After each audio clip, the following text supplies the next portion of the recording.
चाहे बड़ी चतुर्थी हो, छोटी चतुर्थी हो, किसी भी चतुर्थी का व्रत अगर स्त्री करती है तो उसके पति का तो उम्र बढ़ता ही है, साथ में उसके पुत्र का वैभव भी बढ़ता है। उसके पुत्र का वैभव भी बढ़ता है, उसकी संतान का सुख भी बढ़ता है। चौथ का व्रत अगर स्त्री करती है तो बच्चों का वैभव भी बढ़ता है। 33 करोड़ देवी देवता में सबसे सुंदर जोड़ी थी शंकर और पार्वती की। सही है कि गलत है? कभी नहीं झगड़ते थे। इसलिए पृथ्वी पर ना तो लक्ष्मी जी के व्रत हैं, ना ब्रह्माणी के व्रत हैं, ना इंद्राणी के व्रत हैं। अगर पूरी पृथ्वी पर सबसे ज्यादा व्रत किसके हैं? माता पार्वती। तीज का व्रत किसका? पार्वती का। चतुर्थी का व्रत किसका? पार्वती का। चौथ का व्रत किसका? पार्वती का। छठ का व्रत किसका? पार्वती का। जितने व्रत है सब माता पार्वती। यदि भगवान गणेश जी की पूजन और भगवान शंकर की पूजन दोनों जब शमी पत्र से करी जाती है तो शरीर में कैसा भी रोग भरा पड़ा हो, डॉक्टर ने कह दिया कि यह बहुत बेकार रोग है और यह रोग इसका पीछा नहीं छोड़ेगा। यदि आपको डॉक्टर ने कह दिया कि ऐसा है, डॉक्टर की दवाइयां लो, जांच कराओ, डॉक्टर को दिखाओ, रिपोर्ट लाओ, पर साथ में 7 स्थान बताए हैं जहां पर शमी पत्र को अगर चढ़ाते रहे तो वो रोग कितना भी बड़ा हो, आखिरी में वो रोग समाप्त हो ही जाता है। 7 स्थान बताए शमी पत्र। अब शमी पत्र के 7 स्थान तो बताएं, पर शमी पत्र की इतनी महत्वता क्यों है? मंदार की इतनी महत्वता क्यों है? गणेश जी की पूजन में, शिव जी की पूजन में इतनी महत्वता क्यों है? 7 स्थान पर शमी पत्र का वर्णन किया गया।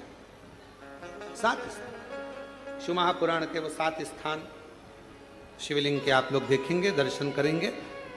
ये मानकर चलिए ये जलाधारी है, ये जहां से जल बहता है वो स्थान, ये शिवलिंग है। समझ में आ रहा है सबको? ये शिवलिंग, ये जलाधारी, ये जल बहता है वो स्थान, बीच में अशोक सुंदरी का स्थान, गणेश जी कार्तिकेय जी का स्थान, माँ जगत जननी का हस्तकमल, शिवलिंग, ऊपर जलाधारी में जया, विषहरा, श्यामली बारी, दौतली, देव। 7 स्थान बताए।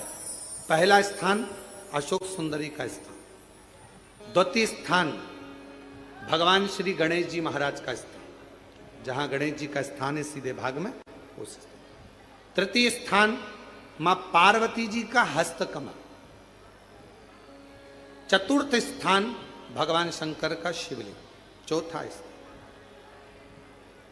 5वां स्थान नंदी का उठा हुआ चरण, जो नंदी का पांव उठा हुआ रहता है एक आगे वाला, 5वां स्थान।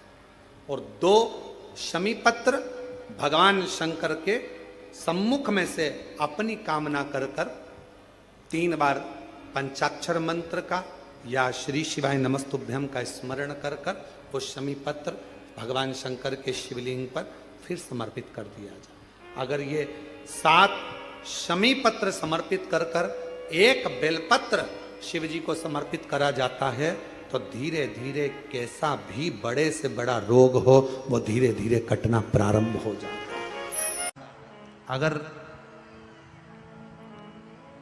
किसी कामना के वश अगर हम दीप लगा रहे हैं या हमारे मन में कोई भाव उत्पन्न है और हम बाबा से कहना चाहते हैं कि बाबा मेरा ये कार्य है आप पूर्ण करिएगा, तो फिर शिव मंदिर में भी लंबी बाती का दीप आप प्रदोष या सोमवार की अष्टमी या सोमवार या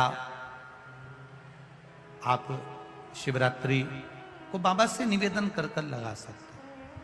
हाँ, विशेष जब कोई एक बहुत बड़ी बात हो और आपके कार्य में कहीं अटकल हो रही हो तो एक ही दीप में 2 बाती, शिव और शक्ति, लंबी बाती बनाई शिव और शक्ति के नाम से 2 बाती एक साथ एक दीप में भी लगा सकते हैं।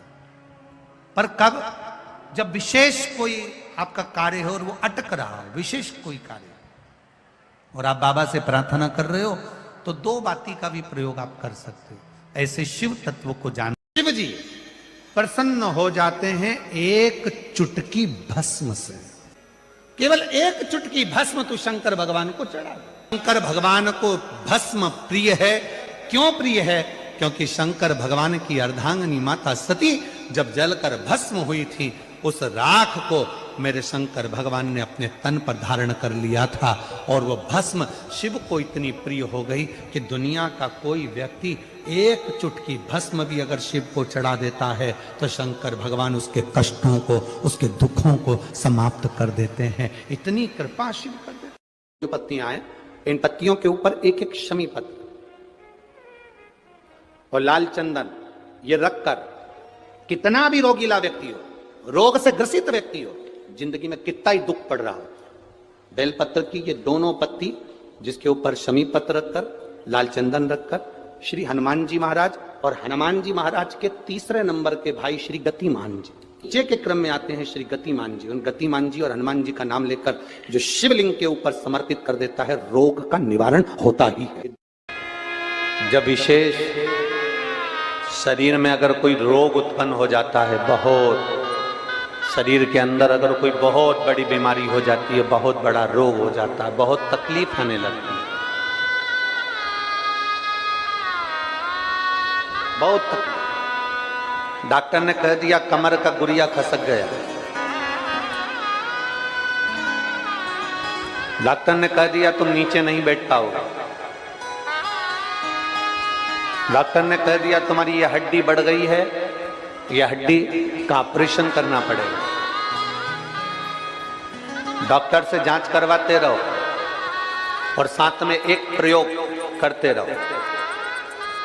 जैसे ये जलाधारी है, ये शिवलिंग है, यहां से पानी नीचे बहता है, थोड़ा समझिएगा। ये जलाधारी है, ये पानी